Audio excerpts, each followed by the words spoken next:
baseless, unfortunate, and a misrepresentation of the Constitution. That's how the Electoral Committee has labelled and dismissed Lindiwe Sisulu's dispute that the nominations do not correlate with data given by the committee.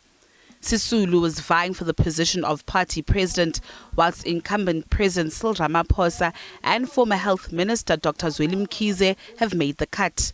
The committee says its records indicate that Sisulu only received a total of 66 nominations, which is far less than the 25% she claims.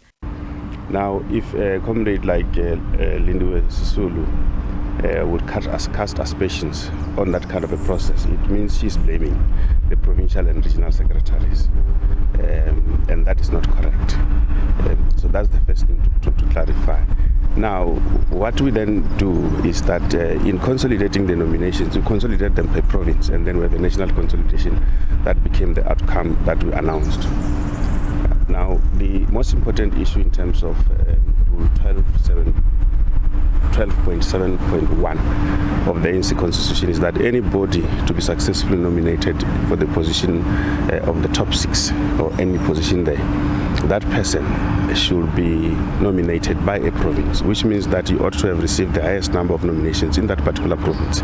And that is simply not the case with her. Another complaint is from the David Mabuza camp. His campaign manager says he's since lodged a dispute and has questioned the fairness of the work of the committee. Mabuza lost out as he received 196 nominations for the position of president. I'll give an example. In Mpumalanga, where Comrade David Mabuza is coming from, when you look at the nomination list that has been provided by Comrade Khalima Mdlate committee, it says we are nominated with 61 branches. And it's not true.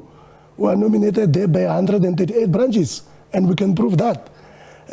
Our chief lobbyist is coming from Mpumalanga, is a PEC member there, is a treasury there.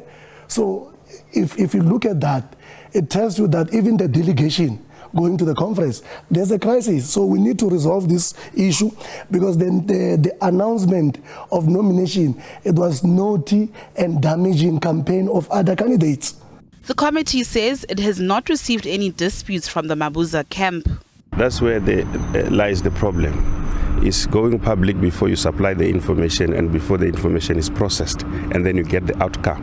What is the point of going public when you have not, there's not even a single letter from the campaign team of Comrade David Mabuza? So you see, these campaign managers must exercise restraint in terms of what they say in public, because they are beginning to bring the ANC into disrepute.